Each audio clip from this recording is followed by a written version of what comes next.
Baik, Assalamualaikum warahmatullahi wabarakatuh. Salam sejahtera, pemirsa Lentera Rakyat Official dimanapun Anda berada. Kembali lagi bertemu kita dalam program Lentera Rakyat Official, yaitu obrolan santai terukur. Baik, izinkan saya Suarnel yang akan membawa acara ini sebagai host, yang akan berbincang dan akan berdiskusi dengan tiga narasumber yang telah hadir di studio. Yang pasti ini adalah untuk mengedukasi, menginformasi yang berimbang, terukur. Oke, baik. Kita sapa dulu pertama narasumber kita, yaitu banyak pabrik, tidak saja di Sumbar Agam, di Agam Bukit Tinggi. Sumbar pasti mengenal sosok ini, beliau adalah latar belakang, background sebagai pengacara, advokat, dan beliau memutuskan juga untuk terjun ke dunia politik. Baik, kita sapa beliau adalah Bapak Davrion MH. Selamat malam Pak Davrion. Selamat malam, Bos. Baik, sehat Pak Davrion ya? Alhamdulillah. Oke, baik. Lanjut, kita perkenalkan narasumber kita yang kedua. Dikenal di pabrik di Bukit Tinggi. Memang beliau untuk berencana untuk Bukit Tinggi 2024. Saat ini beliau pakai baju putih. Oke, kita sapa Bapak Amrizal AMD. Selamat malam Pak Amrizal. Malam. Oke, selamat malam. Oke, kita lanjut narasumber kita yang ketiga, yaitu Bapak Septiayanto. Selamat malam Pak Septiayanto. Selamat malam, Bos. Oke, malam ini dua merah satu putih, di mana Pak Davrion MH adalah Bacalek Dapil 3 untuk Provinsi Sumatera Barat dari Partai Wong Cilik besutan Ibu Megawati Soekarno Putri, yaitu Partai PDI Perjuangan. Dan satu lagi Pak Septiayanto, Bacalek dari PDIP untuk Dapil 3 Kota Bukit Tinggi, kotanya Bung Hatta. Yang di tengah, makanya di tengah biar ada merah dua kiri kanan, satu putih di tengah. Merah putih malam ini kita tampil. Pak Amrizal sendiri adalah Bacalek Dapil 3 untuk Kota Bukit Tinggi dari Partai Dapil 1 Partai Karya Pembangunan Besutan Caimin. Oke, baik, selamat malam Pak Bapak-bapak narasumber. Oke, tema malam ini akan kita angkat adalah lompat 2024. Nah, lompat 2024 banyak dari redaksi yang kami disampaikan redaksi, baik provinsi maupun Kota Bukit Tinggi.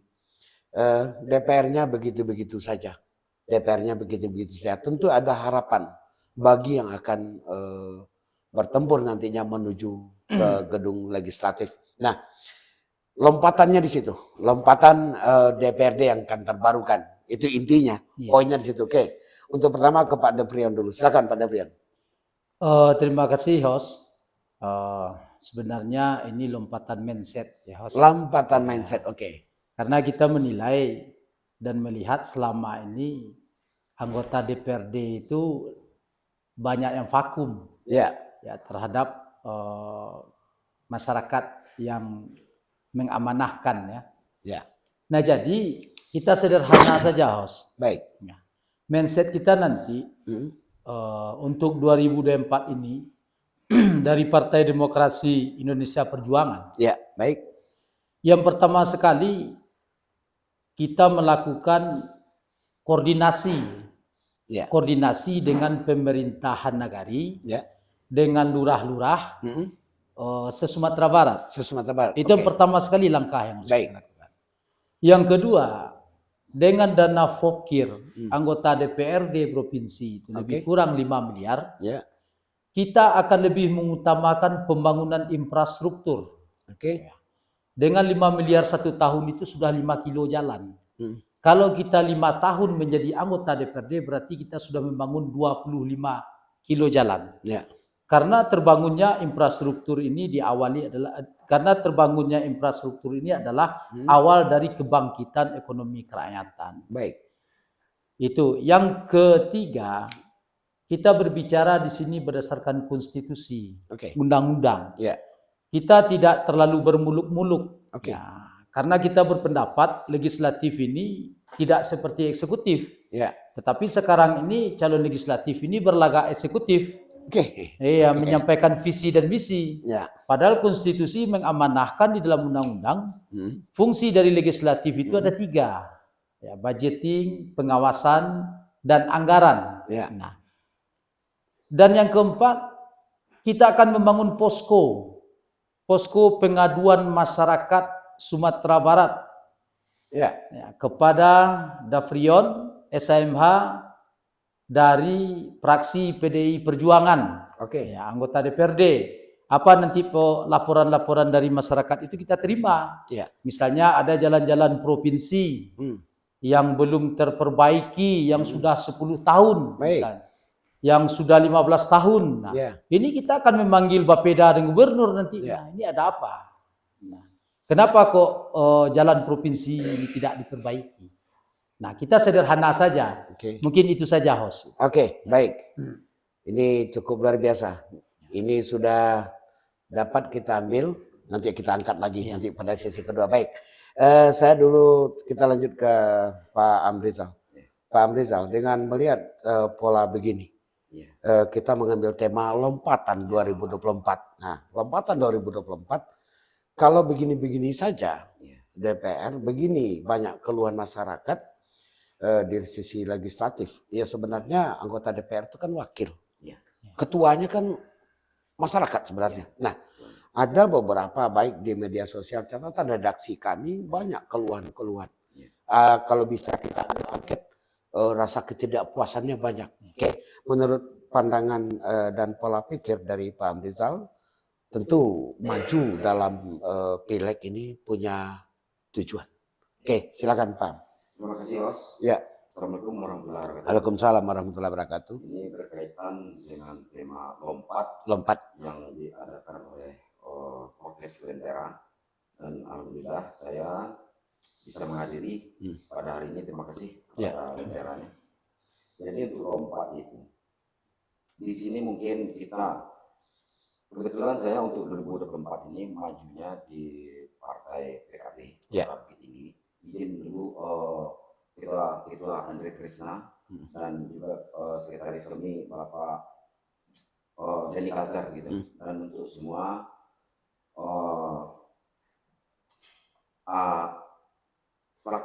praktisi atau politisi partai PKB yang ada di Kota Bukit Tinggi. Assalamualaikum warahmatullahi wabarakatuh. Jadi untuk lompat ini kami mungkin melihat di sisi dari fungsi legislasi tadi. Fungsi legislasi tadi ada itu sebagai legislasinya, pengawasan. Jadi di fungsi yang 3 tadi itu kita akan optimalkan. Itu mungkin kita ingin adanya, ini kan kalau secara Banagari kita kan Nagari Kurai untuk Kota ini. Di sini pun adanya suatu kota di dalam satu nagari. Jadi kalau menurut pandangan saya, perlunya suatu kesejajaran antara pemerintahan kaum adat beserta dengan pemerintahan yang ada pada saat sekarang ini. Keduanya ini mengandung unsur positif. Dan tidak ada yang tidak sesuai dengan aturan-aturan yang ada. Jadi harapan kami di sini sebagai putra daerah, saya di sini kan, lompat 2024 ini kita akan mengoptimalkan di samping yang lebih tegas itu di pertama di bidang pengawasan. Karena kita lihat begitu mungkin agak lemah pengawasan di DPRD sekarang. Itu kita lihat dari keseimbangan antara terutama antara pelaku yang menjabat hukum adat dengan hukum pemerintah. Dan di sini kita melihat kesenjangan begitu. Kita tidak akan menyalahkan di antara ini, karena kita harapan kita nanti ini dapat sinergi dalam membangun Kota Bukit Tinggi. Kemudian yang ketiga, harapan kalau seandainya kami berhasil di pemilu 2024, yaitu di samping melakukan tugas fungsi pokok DPRD dan juga penyeimbangan terhadap pemerintah hukum adat tadi, kita harapan kami kalau mungkin itu melalui dana pokir nanti. Baik. Host, kita akan lebih mengupayakan lebih, mungkin itu dibilang SDM. SDM, ya, sumber daya manusia. Ya. Kita lihat itu seperti dilihat di daerah-daerah, kampung-kampung yang ada di Kota Bukit Tinggi, terutama dari Kuwait, kurangnya SDM tersebut. Pertama di pemandian mayat, termasuk masalah adat istiadat, karena di sini Kurai Bukit Tinggi yang berada di dalam satu nagari, ini kan ada bahasa disarak bahasa sedikit. Kita ingin ada penyimbangan dalam pemerintahan nantinya. Kita akan kembangkan di situ. Oke, baik. Kita komen dulu, Pak Rizal. Oke, baik. Sekarang ke Pak Septianto. Kita tahu posisi sekarang ini DPRD yang ada, maka kita coba untuk lompat 2024 dengan peluang-peluang, dengan mencerdaskan masyarakat, memberikan edukasi ke masyarakat, ketertarikan dari milenial kaum muda ke politik, ditambah lagi kompleksitas di dalam itu, bahwasanya pemilih lebih banyak yang muda-muda, ya usia sampai 36 itu akan lebih banyak pada Pileg 2024. Nah, dalam hal ini apa yang akan diakomodir dari masyarakat untuk lompat ke 2024? Silakan Pak Satya. Baik, Assalamualaikum warahmatullahi wabarakatuh. Waalaikumsalam. Ralat host, Ya. saya maju di Dapil 3. Dapil 3 ya? Bukan, Dapil 1. Dapil 1? Partai PDI Perjuangan. PDI Perjuangan, baik. Di PDI ini menurut saya ini tantangan begitu. Tantangan, oke. Karena kita sama-sama tahu baik. Ini PDIP ini agak gimana gitu kan. Iya, oke. Nah, jadi ini tantangan, belum ada rasanya orang Kurai yang ada di dalam PDIP. Siap. Jadi kita perlu mengakomodir itu. Nah, mengenai ada milenial sebagai pemilih terbesar di 2024, ya menurut KPU itu hampir 60%. 60% ya. Pemilih milenial. Nah, tentu untuk mengakomodir milenial ini, kita harus mendengar aspirasi-aspirasi mereka. Saya sepakat tadi dengan program Pak Davrion itu mengenai infrastruktur untuk kemajuan daerah. Ya. Alasan syarat pertama itu infrastruktur, apapun bidangnya. Ya. Apakah itu pendidikan, apakah itu pariwisata. Tanpa adanya jalan, tidak mungkin orang akan berpariwisata. Oke. Misalnya kalau orang dari Padang itu mau konvensi di sini, terjadi kemacetan di Kota Baru, kemudian di Selayang misalnya, mereka malas di sini.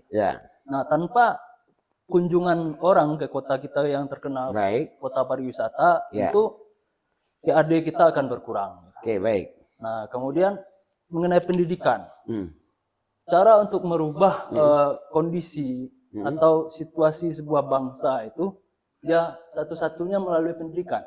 Saya ingat juga dulu ketika Nagasaki, Hiroshima itu dibom oleh Amerika, yang ditanya oleh Kaisar Jepang itu berapa orang kita punya guru. Nah, artinya pendidikan adalah kunci untuk merubah nasib seseorang. Nah, kemudian ketika diizinkan, kita nggak tahu nih, kita semua hidup dalam kemungkinan yang berkemungkinan. Saya nggak tahu, bisa jadi kemungkinannya saya bisa duduk di DPRD Kota Bukit Tinggi. Saya mesti tahu pasti siapa yang mendukung saya. Karena selama ini anggota DPRD yang duduk di legislatif, barangkali beliau tidak tahu siapa yang memilih mereka. Jadi siapa sih yang mereka wakili gitu. Nah, saya harus tahu pasti siapa yang memilih. Kemudian setiap anggota dewan itu di Kota Bukit Tinggi punya fasilitas anggaran pokir sebanyak 1 miliar per tahun. 1 miliar per tahun. Itu silahkan oleh kawan-kawan yang tadi mengelolanya, caranya bagaimana. Bisa itu melalui pendidikan, bentuknya beasiswa, bisa jadi ekonomi, kelompok usaha bersama, bisa produksi, dan lain sebagainya. Nah, kemudian pokir itu bisa juga dimanfaatkan untuk seluruh masyarakat, terutama. Tentu yang paling penting itu yang prioritas satu itu adalah artinya anggota dewan ini seperti ini. Ada 3 menurut saya strata. Strata, oke. Dari siapa yang diwakili oleh anggota DPRD. Yang pertama pemilihnya. Yang kedua suara yang memilih partai itu adalah konstituennya. Kemudian baru seluruh masyarakat tinggi. Oke. Karena yang menjadikan seseorang anggota dewan adalah pemilihnya. Jadi dia mesti tahu pasti.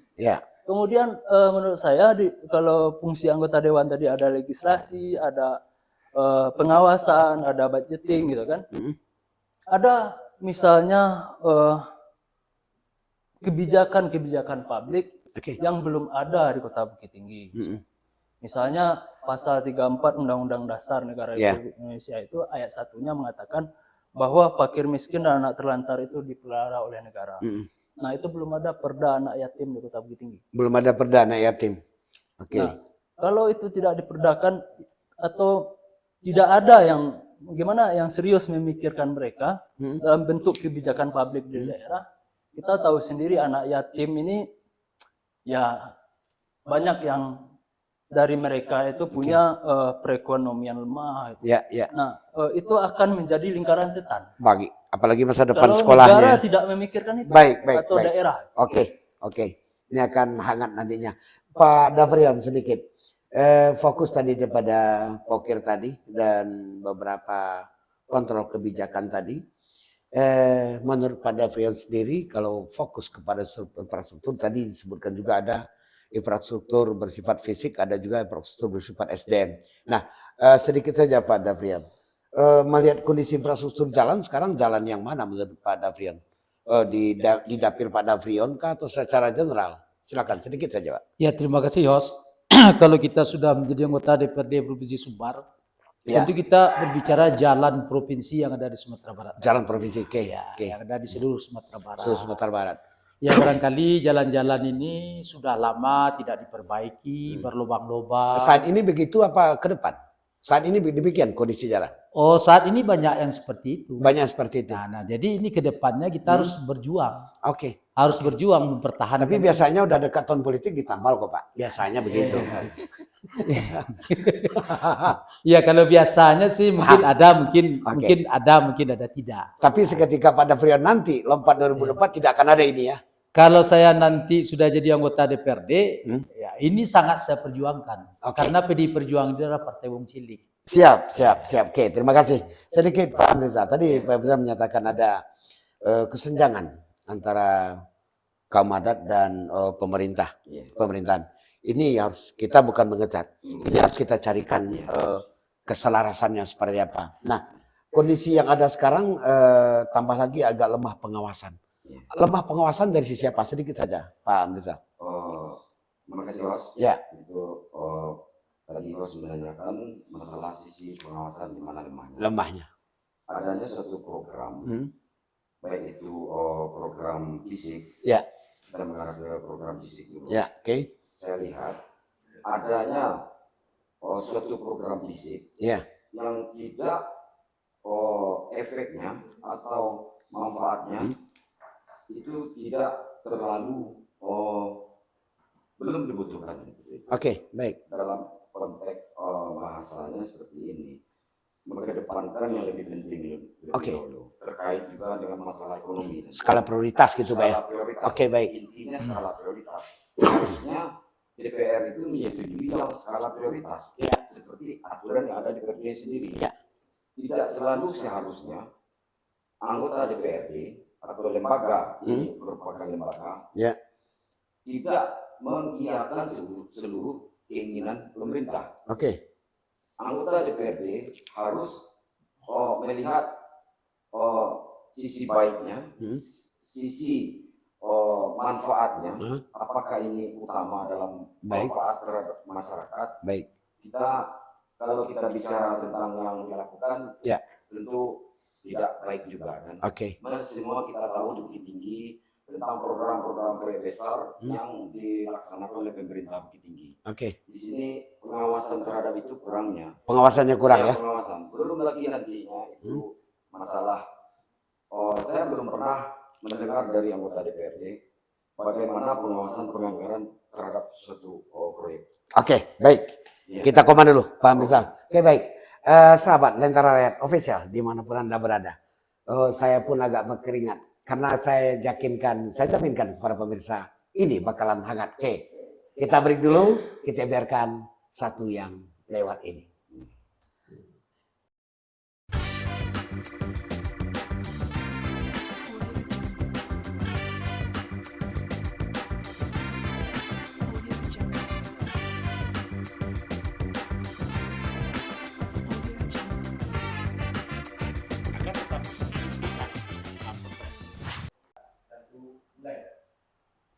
Ya baik, kembali lagi bersama saya Swadal sebagai host yang memandu program Lentera Rakyat Official, obrolan santai terukur.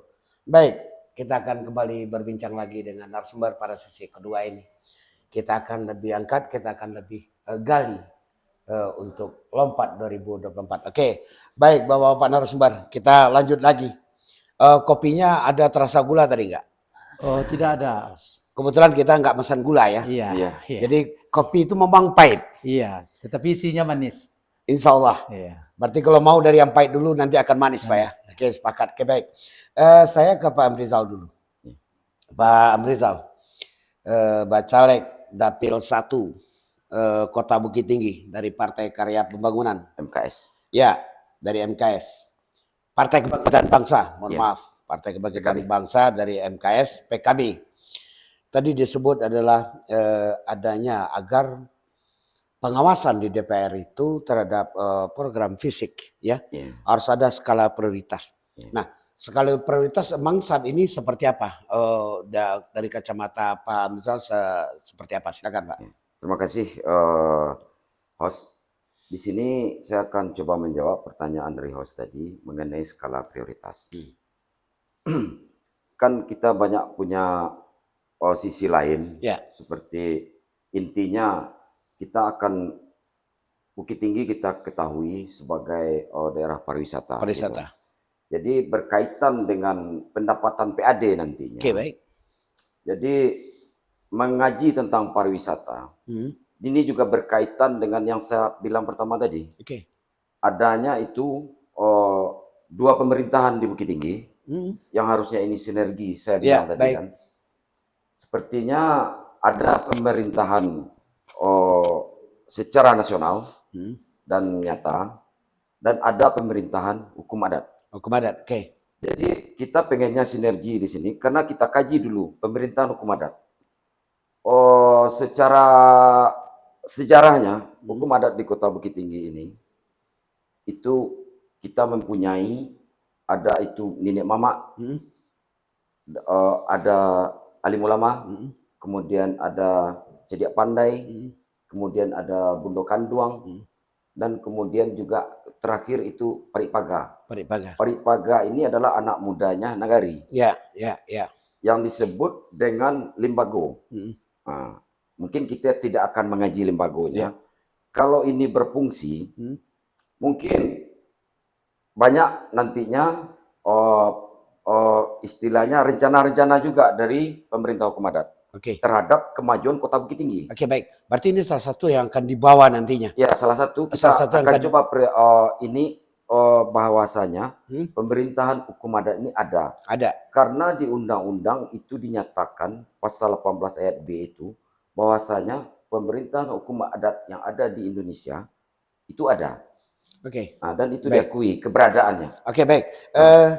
Kita tahu di DPR itu adalah kolektif dan kolegial. Ya, betul. Nah, tidak mungkin kita akan sendiri. Tentu akan bina komunikasi dengan anggota lain. Nah, langkah-langkah apa kira-kira menurut Pak Amrizal? Jadi langkah pertama itu menurut maaf tadi untuk skala prioritas belum saya jawab tadi.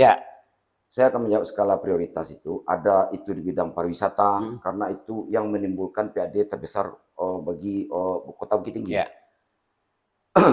Itu berkaitan dengan adanya budaya-budaya yang ada di sini. Kita tahu budaya pariwisata itu berkaitan dengan kunjungan wisatawan yang datang ke Bukit Tinggi. Dengan kita menjual, memperkenalkan budaya kita Kurai Karena satu-satunya di Indonesia itu daerah tingkat 2 itu berada dalam satu negari. Nah, jadi ini kita perlu bangga sebagai masyarakat Bukit Tinggi dengan adanya tingkat kota Madia itu ada di dalam satu negari. Yeah. Jadi berkaitan dengan yang tadi, jadi itu ada pariwisata yang bisa meningkatkan dan kita bisa menjual, memperkenalkan. Tentu ini sinerginya dengan pemerintahan hukum adat. Dan kita bisa memperkenalkan silsilah bagaimana atau tatanan adat budaya Kurai. Kurai, kalau Bukit Tinggi Kurai ya. Jadi untuk yang kedua itu masalah SDM tadi. Kita lebih prioritas, seandainya kita nanti duduk di DPRD Kota Bukit Tinggi dari Dapil MKS, kita akan memprioritaskan skala prioritas itu termasuk juga itu pendidikan. SDM, terutama SDM. Ini pendidikan tidak semua pendidikan formal. Yang bisa kita kembangkan nanti dan kita ajukan nanti itu, dan kita akan ini ada pendidikan agama, ada pendidikan adat. Nah, di sini kita akan mungkin membagi pokir kita kapan perlu untuk satu periode ini dimaksimalkan. Masalahnya ini cukup miris seperti adanya kematian di kampung, di suatu tempat di daerah Bukit Tinggi. Untuk memandikan mayat atau itu membacakan doa, kita minus itu yang berpengetahuan di bidang itu. Kita juga nanti akan kerjasama dengan lembaga adat itu kan, sambil kita jual program budaya adat seperti itu. Kemudian ada juga itu di bidang perdagangan. Mungkin yang di skala prioritas mungkin termasuk itu bagaimana kondisi pedagang di Kota Bukit Tinggi. Ini kan yang jadi masalah kita lihat selama ini, pedagang kaki lima. Ini kita bukannya terlalu banyak karena terlalu banyaknya pedagang kaki lima di Bukit Tinggi, mungkin tiap tahun ini bertambah. Ini adalah suatu persoalan yang cukup besar di Kota Bukit Tinggi. Penambahan itu masyarakat Bukit Tinggi atau masyarakat luar Bukit Tinggi? Gini, karena kita hidup berdampingan dengan masyarakat Agam dan itu masih saudara kita juga. Betul. Pemerintah Bukit Tinggi ini mau tak mau harus memfasilitasi ini. Betul. Tapi dengan catatan ini harus ada pendataan. Jadi ini akan bertambah terus tahun ke tahun, dari bulan ke bulan, hari ke hari, minggu ke minggu, ini akan bertambah terus. Baik. Ada peningkatan, selalu akan ada peningkatan, tetap harus kita layani. Kita tunggu Ketua. Host tidak izin lagi. Menurut kami itu skala prioritas yang Ketua host tanyakan tadi, ini lebih dipotensikan ke arah pembangunan SDM. Kemudian yang menyangkut dengan PAD tadi. Baik. Kita ke Pak Satyayanto. Yang akan diakomodir tadi seperti sama SDM dan ada itu pokir. Ditambah lagi dengan adanya kepedulian atau belum terciptanya Perda turunan dari Undang-Undang 32 tadi kalau salah. 34. Loh, selama ini DPR udah sekian tahun atau memang sekarang baru banyak anak yatim? Mbak, bukan dari dulu. Silakan. Baik, anak yatim ini persoalan saya rasa itu di setiap kabupaten kota ada. Angka kemiskinan itu, bahkan kemiskinan ekstrim itu ada dan bertambah setiap tahunnya. Atau kalau hari ini dengan efek naiknya BBM misalnya, itu akan berdampak kepada naiknya angka kemiskinan. Nah, itu harus menjadi perhatian pemerintah daerah. Nah, kalau selama ini sepengetahuan saya belum ada perda tentang anak yatim dan terlantar di Kota Bukit Tinggi. Itu dari eksekutif ya? Kalau dari DPR-nya, dari legislatifnya apakah ada? Belum ada setahu saya. Padahal karena membuat proses pembuatan undang-undang itu kan antara legislatif dan eksekutif. Eksekutif ya. Jadi kalau undang-undangnya ada atau perdanya ada, berarti itu ada ketika kita cari. Saya sudah coba riset di Bukit Tinggi itu memang belum ada perda mengenai anak terlantar dan anak yatim. Berarti Bukit Tinggi kurang ramah terhadap anak terlantar dengan anak yatim. Saya rasa memang kurang ramah. Kurang ramah. Kalau hari ini itu diakomodir oleh dinas sosial itu melalui data kesejahteraan, PKH, terpadu, yang memberi bantuan kepada fakir miskin dan anak terlantar. Itu harus dikuatkan melalui adanya perda menurut saya. Perda, betul. Ada payung hukumnya. Ketika ada payung hukum, banyak pihak yang nanti bisa terlibat di situ. Apakah itu swasta, bisa kita maksimalkan. Nah, di dalam perda tentu diatur bagaimana cara pengawasan, bagaimana infrastrukturnya. Misalnya saja mengenai panti asuhan, apakah panti asuhan itu layak atau tidak. Nah, itu perlu ada aturan-aturan dalam payung hukum berbentuk perda menurut saya. Nah, kemudian kenapa itu penting? Karena menurut saya generasi penerus itu adalah anak-anak. Nah, kalau misalnya berkaca ke pemikiran pendahulu kita, bahwa generasi penerus itu bukan tanggung jawab orang tuanya, adalah tanggung jawab masyarakat. Jadi tidak, kalau hari ini menurut saya itu udah luntur di Bukit Tinggi. Baik. Kalau zaman saya ketika SMP, SMA, kalau pegang-pegang tangan dengan perempuan saja rasanya gimana gitu. Nah, kalau hari ini di Jam Gadang atau dimanapun tempat wisata di Bukit Tinggi, orang udah peluk-pelukan, misalnya generasi sosial masyarakat itu udah seperti kota-kota besar gitu. Siapa lu, siapa gue. Udah gaya metro gitu ya. Gaya metro gitu. Jadi kontrol sosial masyarakat hari ini sudah kurang sekali. Nah, itu perlu kita genjot lagi, apakah melalui tadi yang seperti dibilang Pak Am atau melalui Paga. Ya. Berarti ada korelasinya nanti ya. Baik. Saya ke Pak Dafrian. Pak Dafrian, kalau kita lihat inventarisir dari Kota Bukit Tinggi atau Dapil Bukit Tinggi, dapilnya Pak Dafrian, kan udah banyak masukan-masukan pengaduan-pengaduan seperti ini. Nah, one day suatu saat nanti posko pengaduannya ada, ditambah lagi dengan pengawasan yang ada nantinya. Nah, menurut Pak Dafrian, yang saat ini apa tidak ada posko pengaduan ini yang di provinsi? Silakan Pak Dafrian. Terima kasih, host. Kalau kita lihat sekarang ini dan sebelum-sebelumnya, ini boleh dikatakan tidak ada. Tidak ada. Posko pengaduan masyarakat. Baik. Kenapa? Karena anggota legislatif itu menganggap pengaduan masyarakat itu langsung ke kantor DPR itu. Kantor DPRD itu. Nah, sehingga karena tidak adanya pengakuan dari masyarakat, anggota-anggota legislatif yang terpilih itu dia duduk terlena saja lagi di kantor. Duduk terlena saja. Iya. Dan saya melihat kalau untuk pengawasan baik itu terhadap kinerja pemerintahan daerah maupun terhadap dananya Pokir, boleh dikatakan anggota DPRD ini tidak ada. Kenapa? Anggota DPRD ini turunnya menyampaikan Pokir itu mengumpulkan masyarakat dalam satu tempat. Ini adalah bertujuan untuk kampanye lagi. Nah, jadi itikadnya tidak baik lagi. Tapi kalau saya tidak. Kenapa? Karena dari pemerintah negari sampai kepada tingkat nasional itu ada namanya sebuah RPJM. RPJM. Dasar dari RPJM itu adalah dari RPJM Nagari. Dari Musrembang Nagari. Ada nanti skala prioritas.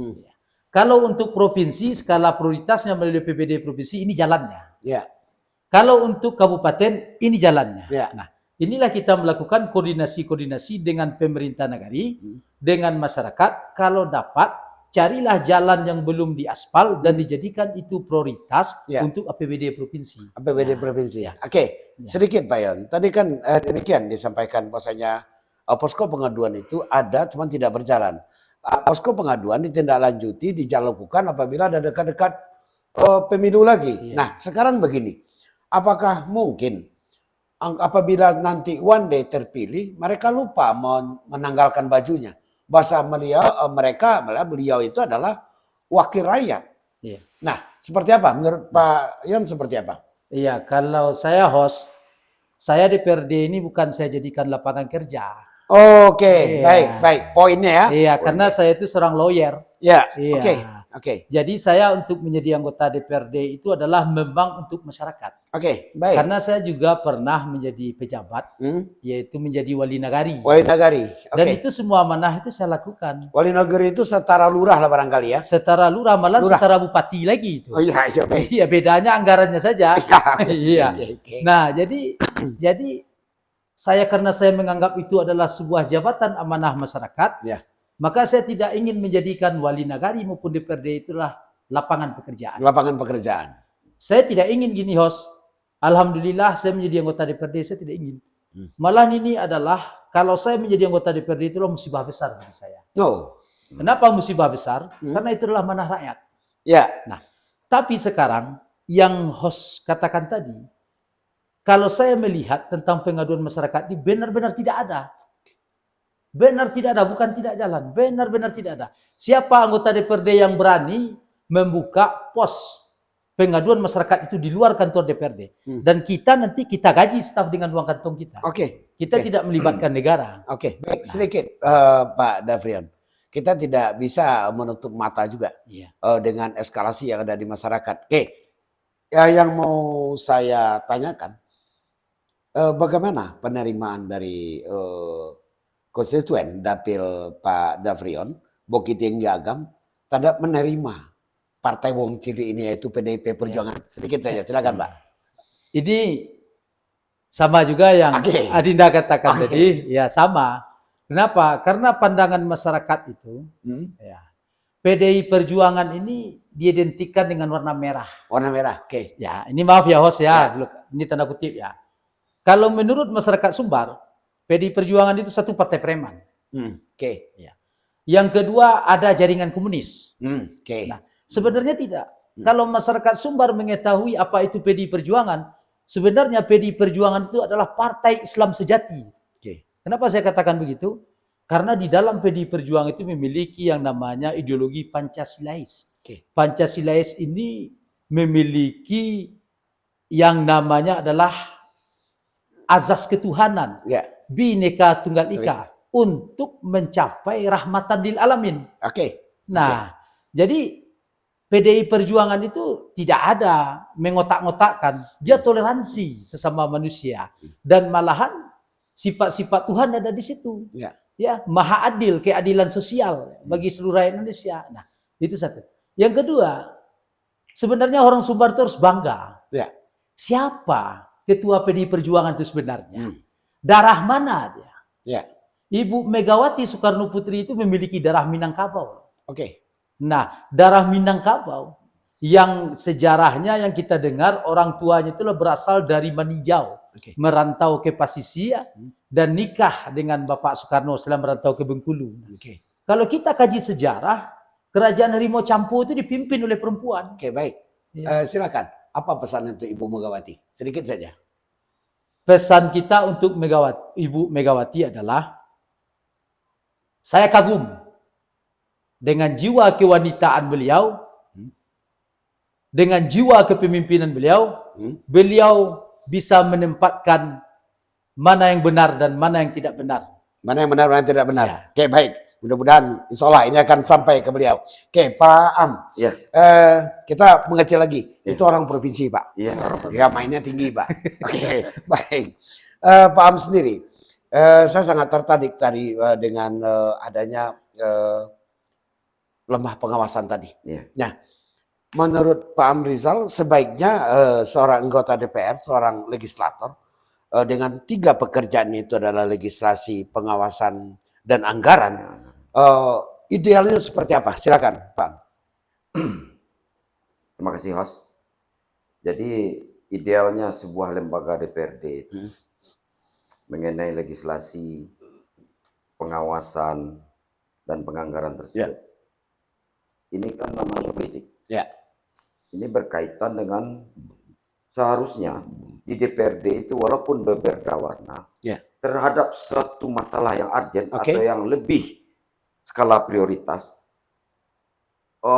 harapan kita, andaikan saya nanti sebagai anggota DPR, kita akan mengupayakan itu. Karena kita sudah bertugas, kita kedepankan kami DPRD-nya. Jangan kita dengan kepentingan masyarakat kita bicara praksi. Betul ini melalui politisnya, secara bendera itulah kita sebut bendera atau warna. Itu kita tidak munafik juga bahasanya politik ini kepentingan. Sekecil apapun itu kepentingan. Sebesar apapun kepentingan. Tapi kita kalau dapat sebuah lembaga DPRD itu mengedepankan kepentingan masyarakat dengan bekerja dengan sebagaimana mestinya terhadap pengawasan, legislasi dan penganggaran tersebut. Dan optimalkanlah sebuah lembaga itu mengedepankan kepentingan masyarakat. Jadi kami pun nantinya akan bercita-cita itu supaya kita bisa bersuara di DPRD. Target Partai PKB itu satu fraksi. Kalau kita fraksi gabungan, ini agak merepotkan juga, walaupun bisa lah gitu. Jadi kolektif kolegial itu memang menentukan, tapi kita akan berupaya dan kita akan sampaikan kedepankan kepentingan masyarakat. Kepentingan masyarakat yang lebih dulu. Baik. Berarti kaitannya Pokir juga akan kepentingan masyarakat dulu. Betul, yang didahulukan. Bukan ngumpul-ngumpul masa yang ada. Sibuk lagi 1 tahun terakhir untuk kampanye lagi. Oke, baik. Sekarang saya ke Pak Septiayanto. Tertarik lagi saya tadi dengan pendidikan. Bahwasanya infrastruktur itu ada fisik, ada non-fisik. Konsen kepada SDM, sumber daya manusia, yaitu pendidikan. Pendidikan itu adalah basic knowledge-nya. Di situ dasarnya. Karena bangsa yang besar ini bangsa yang terdidik dan berpendidikan. Apalagi konotasinya dengan politik. Nah, kaitannya tadi dengan kolektif kolegial. Apalagi tadi seperti saya tanyakan ke Pak Davrion, orang provinsi biasa. Nah, sekarang saya turunkan ke kotanya. Dengan membawa bendera ini, merah, sirah istilahnya. Apa yang akan tip dan trik yang akan disampaikan untuk meraih simpati? Mungkin orang setuju dengan Pak Septiayanto. Mungkin tidak setuju dengan warna. Bisa jadi. Nah, apa tip dan trik dari Pak Septiayanto? Masih tokoh milenial loh, silakan. Jadi di DPRD itu kan memang itu adalah keputusan kolektif kolegial. Tapi saya yakinnya bahwa seluruh anggota DPRD yang ada di Kota Bukit Tinggi itu berpikirnya atas kepentingan rakyat. Saya yakin dengan itu karena bagaimanapun mereka bisa duduk di kursi DPRD itu adalah atas dukungan oleh rakyat. Karena ketika mereka tidak mengindahkan kepentingan rakyat, mereka akan disanksi sosial. Nah, dalam bernegara demokrasi kita mengenal ada istilah parlemen jalanan. Itu bisa DPRD melibatkan akademisi untuk mengkaji persoalan tersebut, kemudian bisa menulis. Mungkin yang kurang itu para politisi kita ini jarang menulis. Karena masih lapar barangkali, kelaparan barangkali. Jadi melalui tulisan-tulisan mungkin kita bisa menyampaikan ide-ide dan gagasan kepada masyarakat. Apa yang layak dan memang penting untuk kepentingan masyarakat itu sendiri. Nah, ketika itu dianggap penting oleh publik, secara tidak langsung pasti mereka akan mendukung, terutama mahasiswa-mahasiswa yang banyak di Kota Bukit Tinggi ini. Saya yakin itu sangat kritis terhadap persoalan yang ada. Baik. Bukan berarti tidak ada. Ada juga barangkali anggota legislatif, anggota DPR itu menulis untuk wartawan barangkali agar terupdate elektabilitas lagi. Pak Abrizal sedikit saja Pak. Dalam eskalasi nasional, ini Caimin PKB-nya kemana arahnya sekarang? Sedikit saja. Baik, Mas. Dalam koalisi ini nampaknya PKB sih menurut pengetahuan saya yang kita lihat pergerakan politis skala nasional itu nampaknya belum memberikan gambaran koalisi. Baik. Pak Davrion, Dalam eskalasi nasional, tadi disampaikan ada pesan untuk Ibu Mega. Ya, saya pikir tadi pesan ke Bu Mega, Ibu, saya ada di Sumbar. Saya pikir begitu tadi. Oke, tidak apa-apa. Untuk eskalasi nasional, PDIP jelas mengusung sendiri ya. Sudah pasti dan itu sudah di-SK-kan oleh Ada. DPP. Oke, baik. Ada yang kamu disampaikan pesan untuk Pak Ganjar barangkali? Oke, kita koma dulu. Oke, pemirsa Lentera Rakyat Official dimanapun Anda berada. Hangat diskusi ini, penyampaiannya baik skala kota, provinsi maupun nasional. Tadi ada pesan untuk Ibu Megawati Soekarno Putri juga. Oke, kita biarkan satu yang lewat ini. Kita lewat dulu.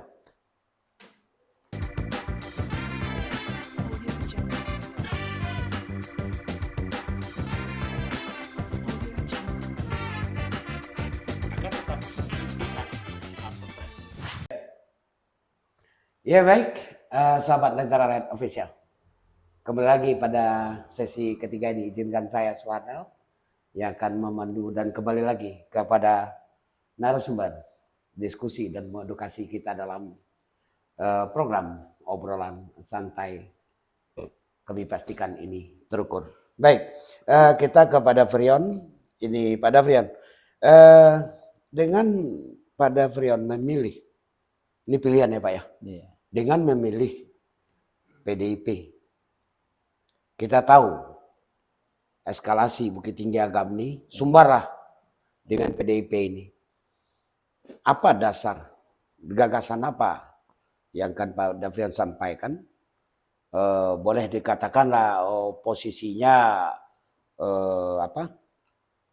bahwasanya PDIP ini tidak semudah itu diterima oleh masyarakat umumnya. Oke, silakan Pak Davrian. Terima kasih, host. Sebenarnya saya ini memang kader PDI Perjuangan. Ya. Ya. Baik. Itu saya pernah ikut pemilihan umum tahun 2000. Setelah 2004, 2009 ya. 2009. Itu saya pernah calon legislatif dari PDI Perjuangan, Dapil 4, ya. Kecamatan Ampengke, Canduang Baso. Dan saya dari dulu juga pengurus Dewan Pimpinan Cabang PDI Perjuangan Kabupaten Agam. Itu ketua bidang organisasi. Oke. Nah, kenapa saya memilih PDI Perjuangan ini? Karena saya melihat di dalam tubuh PDI Perjuangan ini terletak yang namanya ada molekul-molekul rahmatan lil alamin. Tadi itu. Baik. Karena PDI Perjuangan inilah salah satunya partai yang berpikir itu nasionalis. Nasionalis. Yang menjaga marwah Pancasila. Oke. Ya. Karena di dalam tubuh Pancasila itu adalah mengatur kehidupan masyarakat yang ada di seluruh Indonesia ini tanpa membeda-bedakan. Oke, baik. Tadi disampaikan menjaga Pancasila. Ya. Oke, berarti partai lain juga menjaga Pancasila atau ada partai lain yang tidak menjaga Pancasila? Sebenarnya mungkin partai lain itu ada menjaga Pancasila. Oke, baik. Itu mungkin partai lain itu juga ada dengan keterpaksaan undang-undang. Keterpaksaan undang-undang. Bahwasanya partai politik itu harus berazaskan Pancasila. Ya. Tetapi PDI Perjuangan ini dari PDI dahulu tetap memiliki azas Pancasilais. Pancasilais. Ya. Oke, baik. Saya ke Pak Amrizal. Pak Amrizal, PKB, Partai Kebangkitan Bangsa, yang nasionalis juga. Nasionalis juga. Oke. Bagaimana membawa ini? Kita tahu catatannya saat ini di DPRD Kota Bukit Tinggi satu fraksi, satu anggota ya, satu anggota. Oke. Untuk ke depan seperti apa yang Pak Amrizal inginkan? Kalau PKB kita tahu bisa dan diterima oleh masyarakat Bukit Tinggi. Insya Allah. Diterima oleh masyarakat Bukit Tinggi. Oke, bagaimana menyikapi ini? Silakan Pak Amrizal. Terima kasih host. Jadi untuk menyikapi bagaimana itu partai PKB di pentas politik, baik, secara nasional kita besar. Oke. Bahkan kita di posisi nomor 4. Nomor 4 ya. Dalam keterwakilan di DPRD RI. DPR RI ya. Kebetulan di Bukit Tinggi kita melihat partai PKB ada keterwakilan sudah dua periode ini, setahu saya itu cuman satu fraksi. Oke. sampai 2019 kemarin. Ya. Di sini kita melihat partai PKB, kita juga lihat partai ini sebetulnya seperti berkaitan dengan yang disampaikan Pak Davrion. Saya yakin semuanya Pancasilais. Pancasilais, oke. Berdasarkan undang-undang semua. Sepakat kita itu ya? Kita sepakat itu. Okay. Karena kalau tidak ada aturan, tidak ada keterpaksaan di sini. Ya. Tidak ada ini keterpaksaan. Ini memang sebuah aturan yang patut ditaati oleh seluruh partai politik. Ya. Kebetulan sekarang di Bukit Tinggi kita ada pendaftaran 18 partai politik. Ini nampaknya sebuah pertarungan yang cukup hebat, yang menarik. Kita lihat dari keinginan masyarakat ikut di pentas politik melalui pertama tentu itu bacalek, jadi bacalek gitu. Itu sebenarnya kita hapuskan itu. Karena menurut kami keinginan seorang masyarakat ingin ikut di pentas politik, itu tandanya mempunyai kepedulian terhadap wilayah atau nagari atau dapilnya. Oke, baik. Sekarang di Bukit Tinggi kan ada instrumen NU. Ya. Nah, Nahdlatul Ulama. Ya. Karena cikal bakal dari PKB ini adalah basisnya Nahdliyin. Ya. Nah, bagaimana mengakomodir ini seorang bacalek PKB Dapil 1 Kota Bukit Tinggi MKS untuk go lompat di 2024 ini? Silakan. Ya, sebetulnya program-program NU itu menurut kami itu tidak ada pula yang menyalahi aturan. Ini kan merupakan suatu perjuangan. Betul. Nah, jadi di dalam hal ini kita berpolitik santun. Ya. Dan intinya seperti ini, kita keinginan kedamaian. PKB menginginkan seperti itu. Pemilunya politisi PKB itu dituntut untuk berpolitik gembira. Politik gembira. Jadi di Bukit Tinggi nantinya kita akan selaraskan karena kita juga bernasionalis dan juga mungkin menurut penilaian masyarakat ini ada yang seperti yang berkaitan dengan politik identitas. Sebetulnya masalah politik identitas itu kan pemberian nama dari lawan politik menurut saya. Jadi ini tidak perlu kita kadang-kadangkan dan kita hebohkan. Jadi kami di DPR di politisi partai PKB di Bukit Tinggi akan menselaraskan itu dengan masyarakat dan kami akan coba jual program-program yang mengutamakan kepentingan masyarakat. Baik. Yang saat ini di DPRD kan ada satu fraksi, paham ya? Itu apakah berada di dalam pemerintah atau di luar pemerintah? Saat ini kita mungkin di tengah. Di tengah. Karena kita satu fraksi dan ini bergabung koalisi dengan fraksi kawan-kawan partai politik yang lain. Karena kita satu kursi. Jadi target itu saya berkontribusi, coba kontribusi di partai PKB ini. Karena menurut saya partai PKB ini mungkin ini setelah sebelumnya saya di partai politik lain seperti itu, ini bukan masalah pindahnya itu, sesuai dengan lompat tadi. Kita akan berjuang di dapil kita untuk berkontribusi bahwasanya PKB itu bisa menghasilkan satu kursi di dapil saya. Baik. Insya Allah kalau satu dari dapil Pak Am berarti sudah 2 berarti itu ya. Dengan yang sekarang fraksi. Oh begitu. Sekarang kita Bukit Tinggi kan 3 dapil. 3 dapil. Kami minimalnya. Kita minimal itu 1 fraksi. 1 fraksi berarti 5. 1 fraksi 3. Kalau di Bukit Tinggi 3. Minimal 3 ya. 3 minimal.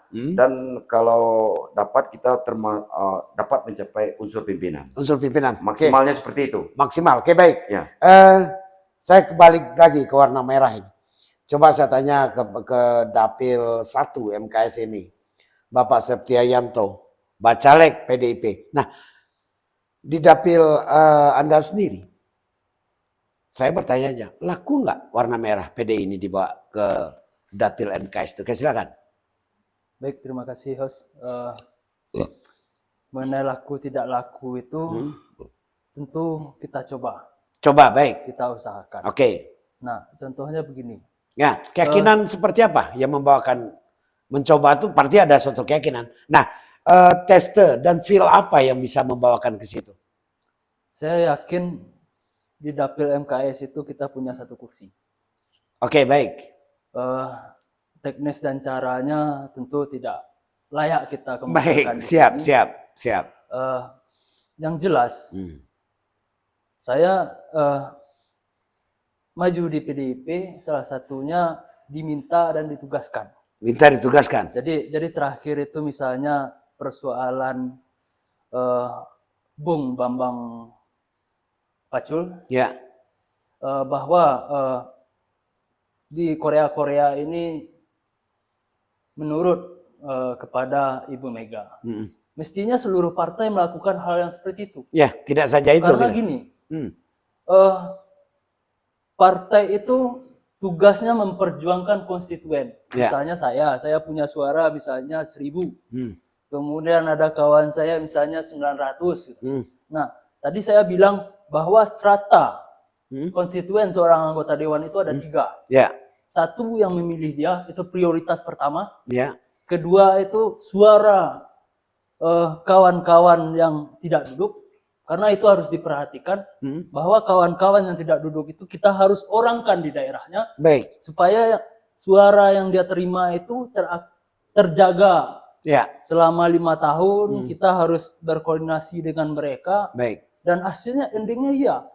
Keputusan apa yang diperjuangkan oleh anggota DPRD atau DPR pun yang ada di parlemen itu mestinya keputusan partai. Keputusan partai. Tidak bisa keputusan dia orang per orang. Mestinya setiap hari ada kajian-kajian. Di partai ada lembaga think tanknya sendiri. Harus punya lembaga surveinya sendiri. Partai itu harus punya akademisi, gitu. Harus punya persnya juga. Gitu. Sehingga apa yang diinginkan oleh partai itu tersampaikan kepada masyarakat. Baik. Kalau saya lihat kalau Pak Setia Yanto ini, beliau ini bisa calon ke provinsi kelihatannya.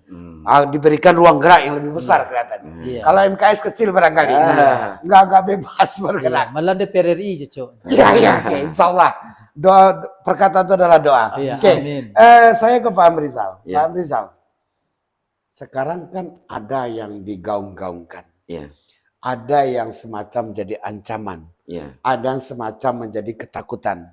Intinya dalam politik ini bisa saja menghalalkan segala cara untuk mencapai tujuan, untuk lompat 2024 ini ke DPR. Poin yang akan mau saya sampaikan, bagaimana menurut Pak Amrizal, kan ini tidak rahasia. Ini rahasia umum. Rahasia pribadi, rahasia partai tidak. Ini rahasia umum, terjadi di masyarakat kita. Bagaimana dengan politik uang ini? Ini kan ancaman bayang-bayang. Kita tidak akan bahas terbuka tertutup. Nah, ancaman politik uang misalkan caleg atau bacalek yang kebetulan itu kapal gula menyiapkan 20 saksi di luar regulasi. Dan itu dibayar 2 itu dengan istrinya udah 4. Dikali 3 itu dikali 5. Sekian ratus, sekian ribu. Ini kan bermasalah. Akan mematikan suatu kader-kader bacalek-bacalek potensial. Nah, menurut kacamata Pak Amrizal bagaimana? Silakan Pak. Terima kasih host atas waktu yang diberikan. Menurut kacamata kami, ini kan menyangkut politik uang. Money politik. Money politik. Jadi harapan kami kepada masyarakat, baik itu di daerah maupun secara nasional nantinya, Nusantara lah kan, kita harus hati-hati memilih pemimpin. Jangan ada menjadikan suatu politik uang ini istilahnya politik uang akan menyelesaikan masalah seperti itu. Baik. Karena pilihlah orang yang sesuai menurut hemat kita selaku pemilih dan juga kapasitas termasuk program-programnya. Kita mengajak masyarakat itu, politik itu, hindari politik uang. Karena politik uang ini akan merugikan kita selama 5 tahun. Karena seorang politikus yang terlalu, betul secara politis perlu biaya finansial. Pasti. Itu pasti, kita akui. Cuman janganlah digunakan, ini pembodohan. Istilahnya, kita bukan menganggap masyarakat kita bodoh. Jangan manfaatkan situasi, jangan memanfaatkan kondisi. Ini berkaitan juga dengan kenapa masyarakat kita kurangnya lapangan pekerjaan segala macam. Kita inginnya ini kan selesai nantinya. sehingga politik uang ini bisa diperangi. Karena kita juga berpikir sebaiknya selaku politikus jangan ajari masyarakat politik uang. Jangan ajari masyarakat dengan politik uang. Iya, betul. Oke, baik. Saya ke Pak Davrian. Pak Davrian, dengan mungkin akan agak berbeda saya menyampaikan. Kalau di PKB oke. Nothing tulus, ya. Kelihatan clear dengan masyarakat dan dengan konstituennya, apalagi Sumatera Barat yang terkenal agamais, apalagi ada pesan di Sarak, pesan di Ketembula, akan lebih mudah PKB ini diterima oleh masyarakat di Bukit Tinggi, apalagi dapil beliau. Nah, yang ke Pak Davrian, orang akan memilih Pak Davrian. Nah, ingin yang saya tanyakan, pesan moralnya, memilih Pak Davrian, boleh tidak memilih partai, tidak suka partai saya, lihat saya. Atau tidak suka saya, pilih partai saya. Argumen seperti apa yang harus disampaikan? Silakan Pak Davrian. Terima kasih, host. Karena saya berprinsip, calon legislatif ini adalah bukan lapangan kerja untuk saya. Siap, sepakat. Karena ini adalah amanah. Nah, saya juga menghimbau kepada masyarakat, jangan dilihat partainya. Baik. Lihatlah orangnya. Baik. Jikalau masyarakat setuju sama kita, ya silakan pilih. Ya. Jikalau masyarakat tidak setuju dengan kita, carilah orang yang lebih terbaik dari kita. Ya. Bisa jadi konstituen dari PKB pilihan provinsinya PD Perjuangan. Bisa jadi. Siap. Iya, kita kan tidak tahu. Ya. Ini orangnya. Nah, mungkin yang memilih partainya itu adalah kader-kader yang sudah mengakar ya. Yang sudah mengakar itu sudah pasti dia milih partainya itu. Kalau nggak suka sama calonnya, pilih aja partainya. Oke, baik. Bagaimana dengan konteks money politik dari politik uang tadi? Silakan, Pak. Kalau bagi saya, calon legislatif yang mainnya money politik, itu berarti calon legislatif yang menjadikan DPRD ini adalah lapangan pekerjaan, mengangkat derajat, dan saya yakin kalau sudah diawali politik ini dengan yang tidak baik, saya yakin akan diakhiri pula dengan yang tidak baik. Tapi kalau kita awali dengan baik, dan saya yakin akan diakhiri pula dengan yang baik. Oke, menurut Pak Davrian, selama ini apakah ada caleg provinsi atau caleg DPRD yang menggunakan money politik? 85%. 85%? Sampai 90%. Tapi kita sepakat untuk perbaiki ini? Iya, mungkin yang sampai 99%, yang 1% itu mungkin saya yang tidak. Oke, siap. Oke, Pak Septiayanto, demikian. Bahasanya tadi Pak Amrizal menyatakan ini adalah pertempuran yang dahsyat. Nah, ini pertempuran dahsyat. Akan muncul keinginan, ambisi siapa saja, ya. Keinginan boleh, ambisi itu mungkin beda-beda kekuatannya. Ada ambisi untuk berjuang, ada ambisi untuk akan membayar. Nah, menurut Pak Septiayanto sendiri, apalagi partainya belum tentu mendapat tempat. Ini kita nggak bohong ya, kita nggak bohong. Kan semua partai itu baik. Semua partai itu adalah diakui oleh Republik ini. Nah, tergantung penerima masyarakat. Di samping mengedukasi masyarakat, menyampaikan ide gagasan, apakah juga akan disiapkan uang, akan memilih segala macam, kan itu banyak yang terjadi. Nah, bagaimana menurut Pak Yanto sendiri tentang politik uang ini, money politik ini? Silakan. Memang ini dari awal saya katakan ini tantangan. Tantangan, oke. Tantangan bahwa situasinya. Maksudnya tantangan yang akan membayar ini? Bukan. Maju di Partai PDI Perjuangan di Sumatera Barat menurut saya itu tantangan yang harus diambil. Oke, karena sama-sama kita ketahui di Bukit Tinggi dan Sumatera Barat umumnya PDI Perjuangan ini cukup sulit. Oke. Nah, hari ini saya sekarang sudah hidup selama 37 tahun. Selama 37 tahun itu saya bergaul dengan orang-orang, dan dalam hidup ini menurut saya yang kita tabung bukan cuma uang. Kita juga punya tabungan manusia. Nah, saat inilah menurut saya menguji seberapa banyak saya punya tabungan manusia. Makanya saya mengambil partai yang memang itu sulit di sini. Untuk menguji seberapa banyak tabungan yang saya punya. Menguji kesetiaan ya. Kemudian mengenai politik uang, menurut saya itu tidak elok dilaksanakan. di Kota Bukit Tinggi dan Indonesia pada umumnya. Menurut saya, politik itu atau proses suksesi kepemimpinan itu adalah investasi. Investasi itu manfaatnya tidak diterima pada hari ini, tapi diterima bayangannya untuk 10 bahkan 50-100 tahun yang akan datang. Kalau di Itali itu orang membangun gedung itu berpikirnya untuk 1000 tahun. Bukan untuk hari ini. Contohnya negara maju yang bikin jam gadang itu tahun berapa dibikin sampai hari ini masih ada. Itu prinsipnya investasi. Oke, baik. Pak Davrian, ini guliran DCS kan udah mulai, Pak. Partai-partai sudah menyerahkan ke KPU. Tapi menurut laporan redaksi kami, yang biasa sesama mencaleg, ketahuan dia mencaleg, sesama ke provinsi, senyumnya udah agak-agak miring sekarang. Menurut Pak Davrian gimana komunikasi ini? Silakan, Pak. Ini host, kalau yang senyum miring-miring caleg yang sesama provinsi ya. Provinsi ya, dapil 3 yang ya. sesama partai. Atau di luar partai. Atau di luar partai. Iya. Yang pertama sekali senyuman miring itu terjadi karena persoalan nomor urut. Nomor urut, oke. Karena dia menganggap dirinya sudah tua di partai, dia harus nomor 1. Ya.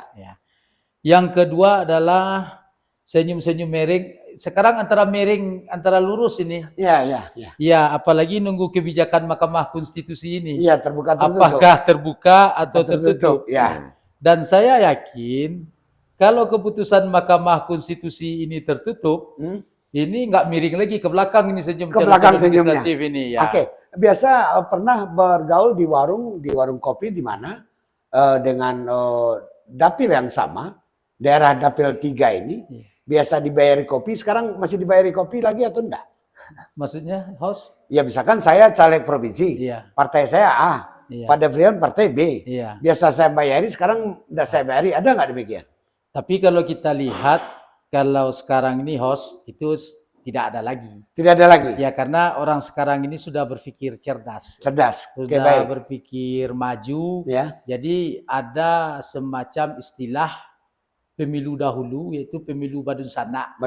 Kalah menang, kita sama dan kita tetap saudara. Tapi tidak dikalahkan dengan money politik berarti ya? Bisa jadi. Ada yang dikalahkan tetap oleh money politik, ada yang tidak. Jadi walaupun dikalahkan secara politik uang, tetap badun sana? Kalau dikalahkan secara politik uang, yang terjadi sekarang ini itu pada dasarnya kalau orang politik ya host politik ya.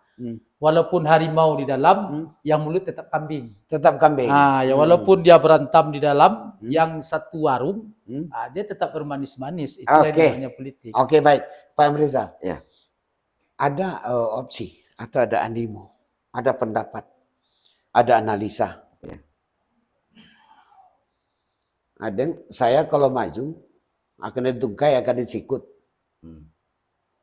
baik di internal maupun eksternal. Nah, apa yang akan Pak Amrizal sampaikan tentang yang sikut dengan menungkai ini nantinya? Karena keluar DCT itu udah mulai pasang kuda-kuda ini. Ya silakan Pak. Silakan. Ini pertanyaannya cukup menarik juga nih untuk dijawab. Masalah sikut baik itu dan menungkai kata host tadi. Ini sebetulnya seorang politisi ini tidak perlu dilakukan, baik di internal partai, walaupun sebagai anggota DPRD. Jadi kita maunya sebacaleg yang ada atau caleg setelah keluar dari DCT itu bahu membahu. Baik. Ya, bahu membahu. Setuju. Dengan perjuangan yang dalam meraih kemenangan itu, kita tidak bisa sikut menyikut. Jelek menjelekkan. Itu intinya. Jadi sedikit. Bagaimana nanti misalkan Pak Amrizal di daerah pilihannya dapil 1.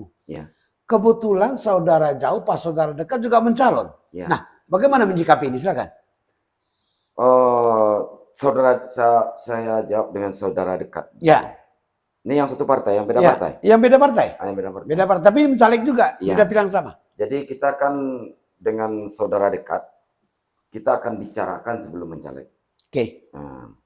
Jadi kita kalau apalagi bersaudara, ini kurang baik sebetulnya.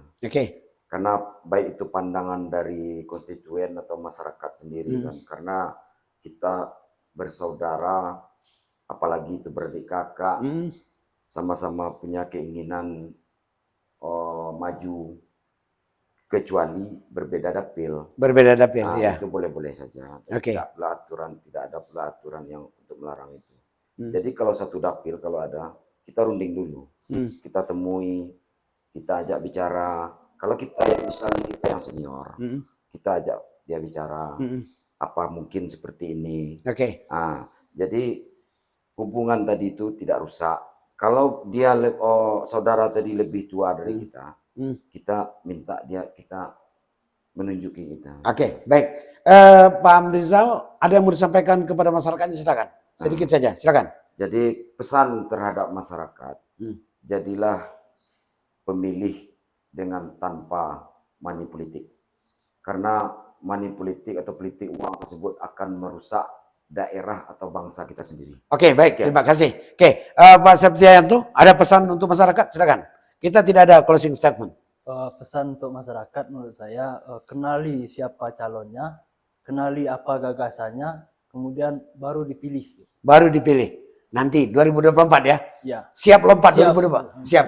Pak Davrian, silakan pesan untuk masyarakat. Pesan saya dari calon legislatif Provinsi Sumatera Barat dari PDI Perjuangan kepada masyarakat, berpolitiklah dengan cerdas. Jangan dilihat orangnya, jangan dilihat partainya, tetapi pergunakan kecerdasan untuk memilih. Baik. Sepakat kita tidak money politik? Sepakat. Sepakat kita untuk tidak saling sikut dan saling tungkai? Sepakat kita ya? Sepakat. Baik. Lentera Rakyat Official, dimanapun Anda berada. Demikian diskusi kami ini. Tidak menghujat dan tidak menyebut. Yakinlah ini sebuah fakta yang akan kami buka untuk dalam rangka mengedukasi masyarakat. Terima kasih atas segala sesuatunya itu dalam channel kami ini, Lentera Rakyat Official, dalam program obrolan santai terukur. Mohon maaf apabila ada penyampaian yang tidak pada tempatnya. Jika ada, itulah bukanlah sengaja dan niatan kami tidak ada. Baik, salam Lentera Rakyat, berani tegas mengungkap fakta.